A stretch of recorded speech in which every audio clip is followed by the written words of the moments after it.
사도신경으로 신앙 고백 드리겠습니다. 나는 전능하신 아버지 하나님 천지의 창조주를 믿습니다. 나는 그의 유일하신 아들 우리 주 예수 그리스도를 믿습니다. 그는 성령으로 잉태되어 동정녀 마리아에게서 나시고 본디오 빌라도에게 고난을 받아 십자가에 못 박혀 죽으시고 장사된 지 사흘 만에 죽은 자 가운데서 다시 살아나셨으며 하늘에 오르시어 전능하신 아버지 하나님 우편에 앉아 계시다가 거기로부터 살아있는 자와 죽은 자를 심판하러 오십니다. 나는 성령을 믿으며 거룩한 공교회와 성도의 교제와 죄를 용서받는 것과 몸의 부활과 영생을 믿습니다. 아멘. 찬송가 524장 찬송 드리겠습니다.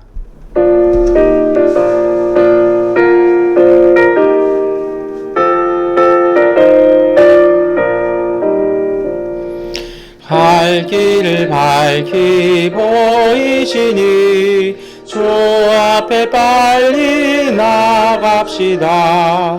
우리를 찾는 구주 예수 어덜하시네.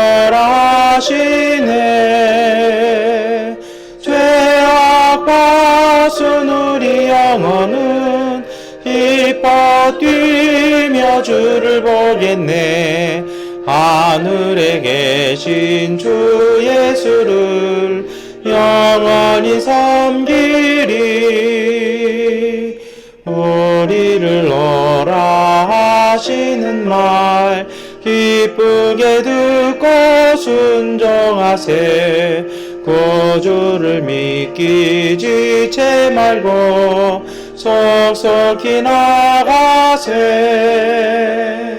죄악 벗은 우리 영혼은 기뻐 뛰며 주를 보겠네.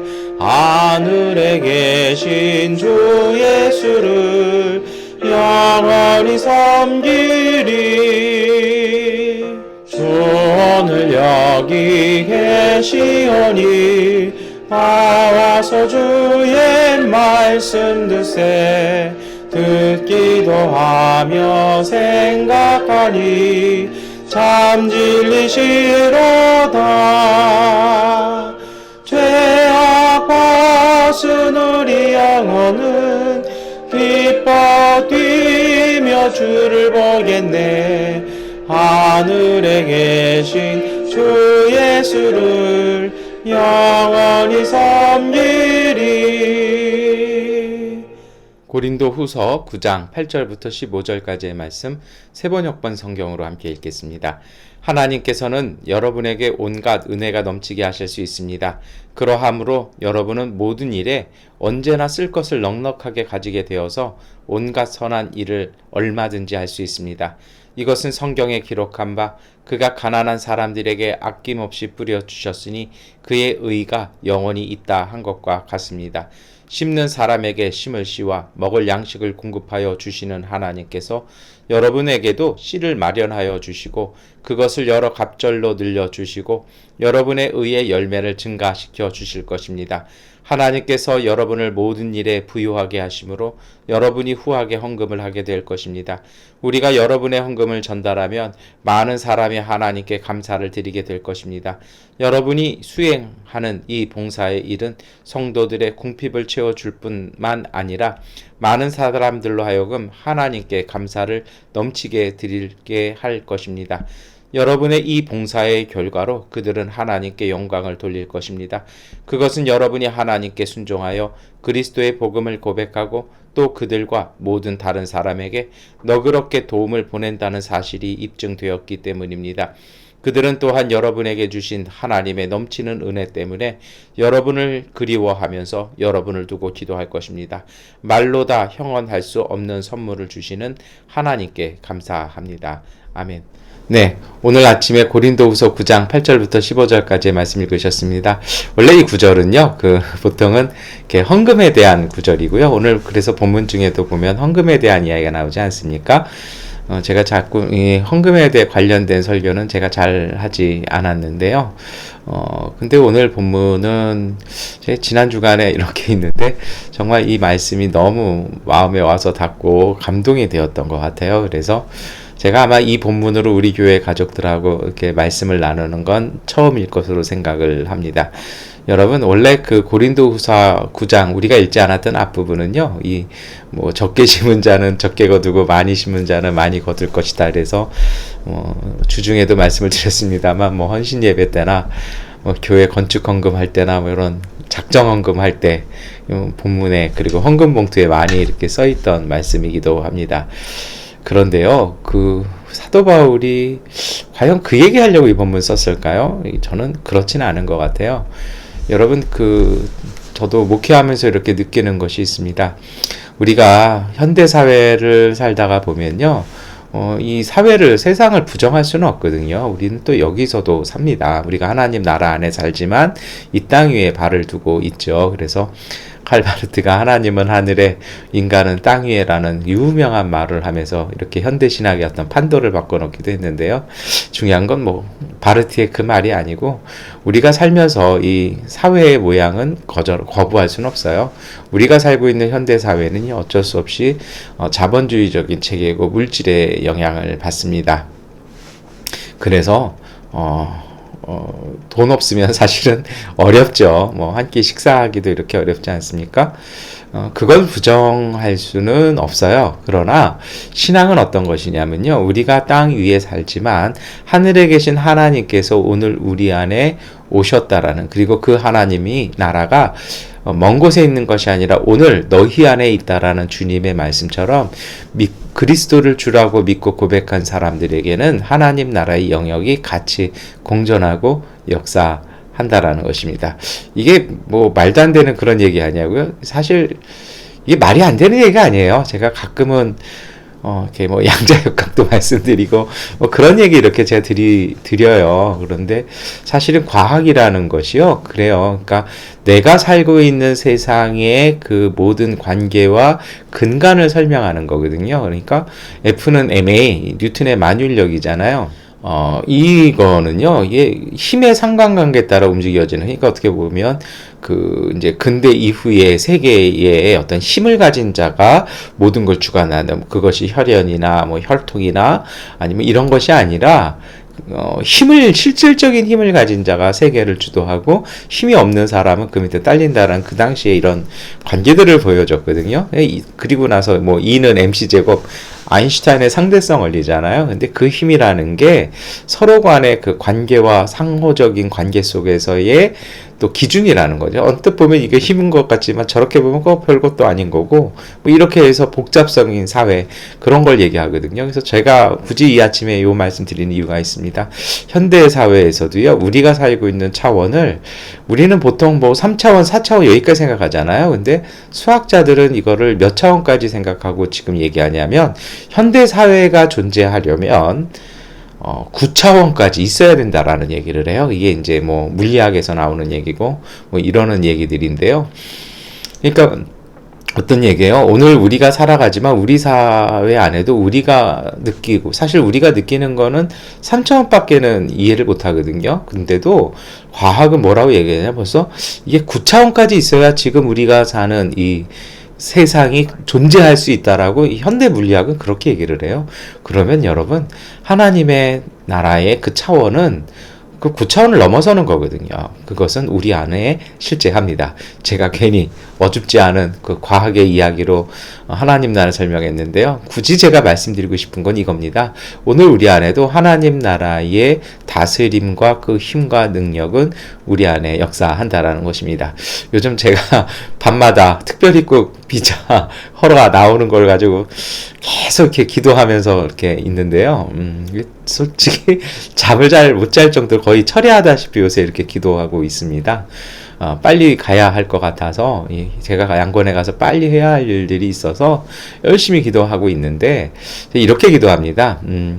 미얀마를 다스리는 건 그리고 제 비자를 주는, 제 특별 입국 허가를 주는 건 그 담당자가 아니라 미얀마를 다스리시는 참 주인 되시는 하나님이시오니 하나님께서 미얀마 정부를 통해서 저에게 허가를 내달라. 이제 요새 그저께부터 이렇게 기도 제목을 좀 바꿔봤어요. 그리고 저는 그렇게 될 것이라고 믿고 기도하고 간구합니다. 무슨 얘기냐면요, 여러분, 사도 바울이 그렇게 얘기하잖아요. 적게 심은 자는 적게 거두고 많이 거두는 자는 많이 거둔다. 그럼 어떤 얘기예요? 헌금을 작게 하면 축복을 적게 받고, 헌금을 많이 하면 큰 쓰임 받고. 이거 어디 얘기냐면요. 이거 불교 얘기예요. 우리가 사는 불교 그 미얀마에서 저 이런 얘기 참 많이 들었거든요. 이게 가끔 사원에 이렇게 갈 때마다 사람들이 시주하기도 하고 금 이렇게 막 그 금박이 붙이잖아요.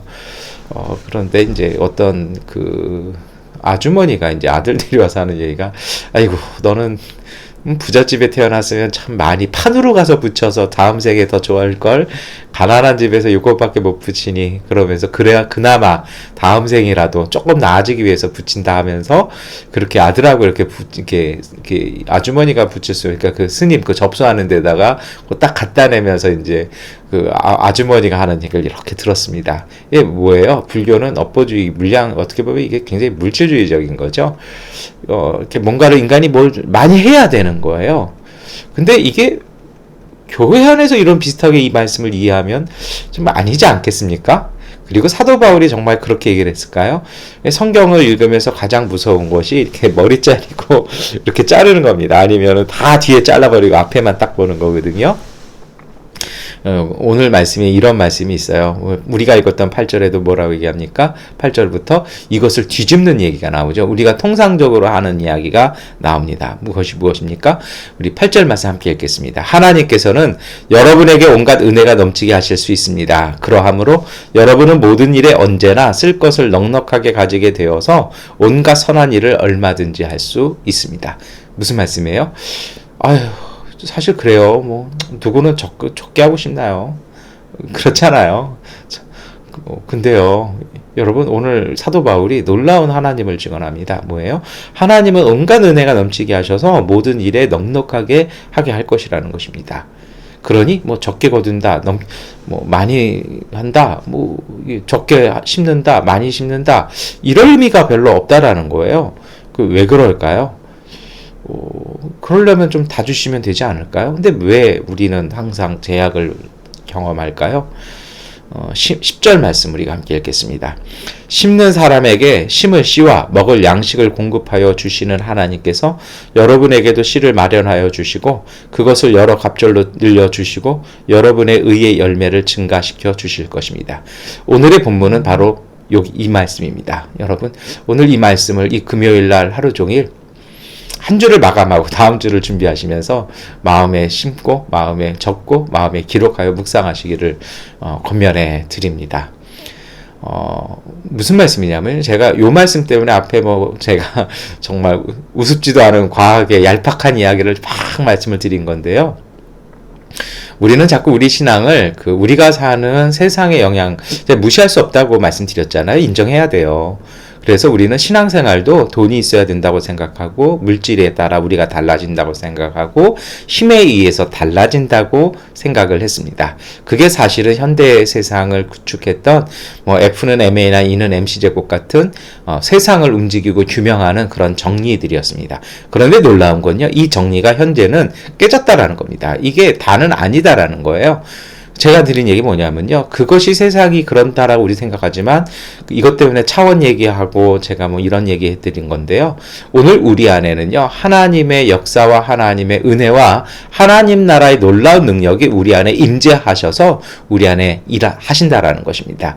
그래서 우리가 비록 없고 우리가 가난하고 약하지만 8절 말씀에 하나님께서 온갖 은혜가 넘치게 하셔서 우리로 하여금 모든 일에 언제나 쓸 것을 넉넉하게 가지게 되어서 선한 일을 하게 하신다라는 것입니다. 그러면 이것이 어디서 시작되는 걸까요? 저는 이것이 10절이라고 생각합니다. 10절 말씀을요, 잘 보셔야 돼요. 주어가 누구예요? 심는 사람에게입니다. 그러니까 심을 씨와 먹을 양식을 공급해 주셔야 되는데, 이게 좀 우리의 생각하기에 제가 오늘 과학적인 정리에 대한 이야기를 이렇게 말씀을 드렸거든요. 우리의 일반적인 상식에 의하면 어떻게 돼요? 심는 사람은 뭐가 있어야 심을 수 있는 것입니까? 심을 씨가 있어야 된다라는 거죠. 그러니까 심을 씨가 넉넉해서 심는 사람에게 먹을 양식을 충분히 공급하는 게 인간의, 우리가 사는 세상의 정리입니다. 제가 정리라고 그러는 건요, 어느 정도는 맞지만 그것이 다 원칙적으로 법칙처럼 딱 있다고는 안 한다라는 거예요. 그래서 더 이상 만유인력의 법칙이라는 표현을 사실은 과학자들이 안 쓰더라고요. 근데 오늘 10절 말씀 가만히 보세요. 누가 심을 씨를 갖는 겁니까? 심을 씨가 있는 사람이 심는 사람이 되는 것이 아니라 심는 사람에게 심을 씨와 먹을 걸 하나님이 공급해 주신다는 겁니다. 그러면 그 앞에 있었던 이야기 있었잖아요. 뭐 적게 심는 자는 이거 얘기일까요? 그거 아니에요. 이 본문은 어떤 거냐면요. 전제상이 없는 거예요. 뭐 시간 관계상 제가 앞에 너무 이상한 얘기를 많이 해가지고 다 그리스 원어 설명을 못 드리는데, 여기서 심는 사람은요, 내가 지금 심을 씨가 없어도 심을 마음이 있어서 땅에 가서 심으려고 하는 사람에게 하나님께서 심을 씨를 주신다라는 것입니다. 여러분, 이것이 하나님의 은혜고요, 하나님의 축복과 은혜를 받는 사람의 믿음입니다. 내 믿음대로 될 자다라고 말씀하셨잖아요. 참된 믿음이 있는 사람은요, 비록 내가 씨가 없을지라도 하나님의 밭에 나가서 심으려고 서는 사람에게 하나님은 그 씨를 주신다라는 것입니다.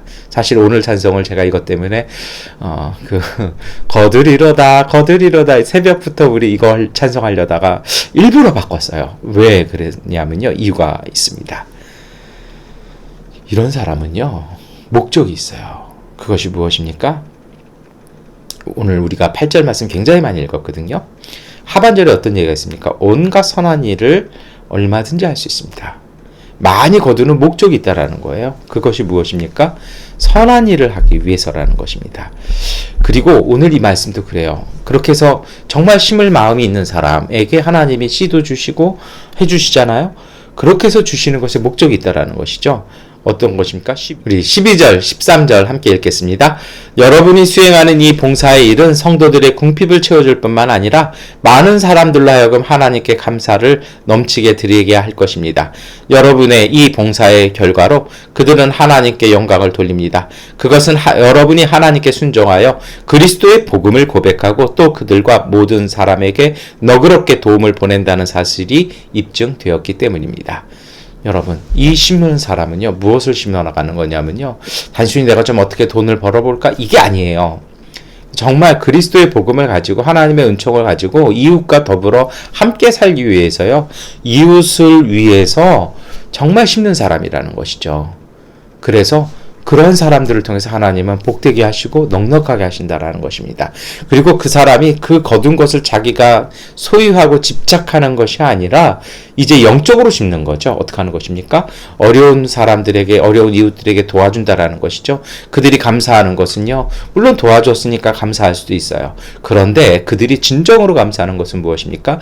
이 사람이 어떻게 거두었냐라는 거죠. 이 사람의 그 거둔 씨앗은요, 하나님께서 심은 씨를 주셨기 때문이라는 것을 그들도 보았기 때문입니다. 그래서 진짜 감사한 건요, 아, 나도 저렇게 하면 나도 이렇게 살 수 있구나, 나도 더 이상 이 가난에서, 이 빈곤에서 벗어날 수 있구나라는 길을 본다라는 것입니다. 그래서 어떻게 하라는 것입니까? 여러분, 사도 바울은 어찌 보면 이 고린도 후서 9장의 말씀을 통해서 헌금 얘기를 막 해요. 그래서 헌금을 많이 하십시오라는 얘기가 아니고요, 일어서라는 것입니다. 헌금이라는 것이 이웃을 돕고 누군가 어려운 것을 돕고 하나님 나라를 세워가는 일이라면, 그것에 마음이 있고 그것이 뜻이 있는 일이라면, 내게 주어진 빈곤과 궁핍과 여러 가지 어려움 속에서 그것에 굴복해서 주저앉아 있는 것이 아니라 씨앗 없지만 밭에 나가라는 것입니다. 그렇게 나가면 그런 사람에게 하나님께서요, 하나님의 놀라운 은혜로 씨앗을 주시고 먹을 것을 공급해 주신다는 겁니다. 왜 이 두 가지가 다 나오냐고요? 심고요, 거둘 때까지는 1년이라는 시간이 걸리잖아요. 뭐 산모작이 되더라도 몇 달이 걸리잖아요. 근데 중요한 건 뭐예요?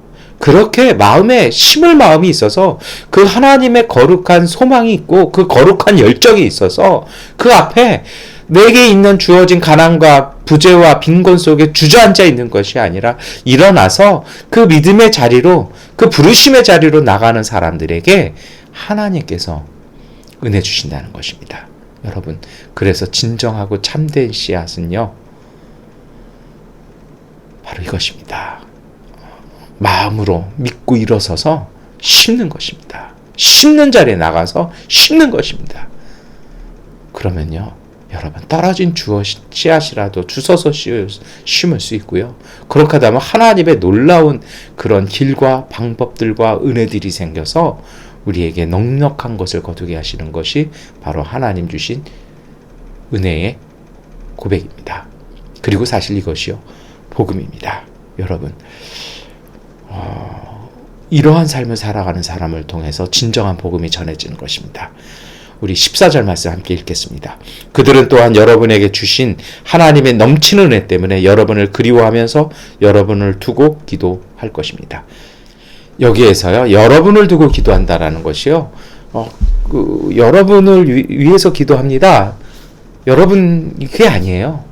여러분이 그 그리스도인들이 행한 일들을 마음에 두고 기도하는 거거든요. 그 얘기 무슨 얘기입니까? 하나님, 나도 저 사람처럼, 나도 저들처럼, 나도 저 교회 성도들처럼, 나도 미얀마인 연합교회 성도들처럼 씨앗도 없고 아무것도 없고 정말 하박국의 그 고백처럼요, 외양간 송아지도 없고 무화과 나무에 무화과도 열매도 없지만 내가 믿음 가지고 하나님 나가겠습니다. 내가 단순히 내 물질, 나 먹고 살기 위해서 나가는 것이 아니라 나도 가난하고 빈곤하지만 내가 너무 가난해 보니 너무 아프고 괴로워서 이 괴로움, 이 아픔을 겪고 있는 이웃들 위해서라도 이것을 깨보고 싶습니다라는 믿음으로요, 그 앞자리에 나가는 사람들이요, 그 주어진 빈 밭에 나가는 사람이요, 그 빈 밭에 맨손으로 나가서 씨를 뿌리려고 서 있으면서 그 맨 땅을 밟는 사람들이요, 그 사람들에게 하나님께서 은혜 주신다라는 것입니다.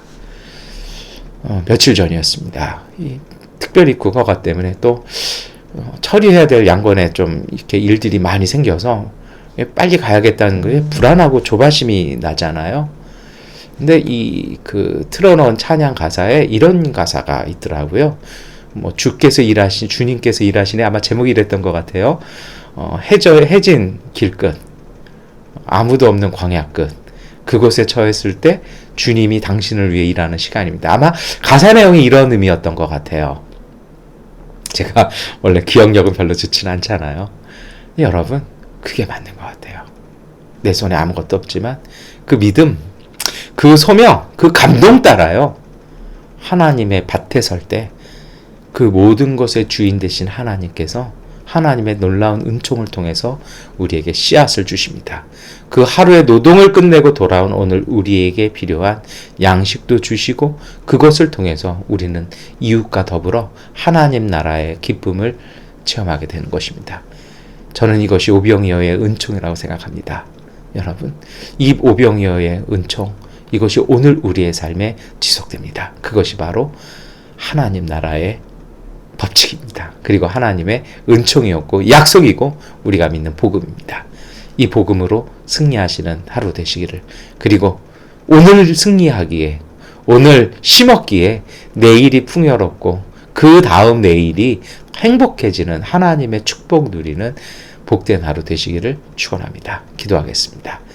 전능하신 아버지 하나님, 때로 우리가 많은 것이 없고 때로는 마음이 힘들고 길을 몰라서 서야 할 때가 많습니다. 그러할 때마다 주저앉지 말게 하시고 심는 이들에게 씨앗을 주시고 먹을 것을 공급하시고 넉넉하게 하시는 하나님의 그 약속을 믿고 하나님 기쁜 마음으로 다시 힘내어 가게 하여 주시옵소서. 굽어진 무릎 펴게 하여 주시고 처진 어깨에 힘 주셔서 우리에게 주시는 그 믿음, 그 은총 따라 하나님 나라의 삶을 빈곤 많고 빈궁하고 어려움 많은 이 땅 위에서 살며 누리는 주님의 백성, 주님의 자녀들 되게 하여 주시옵소서.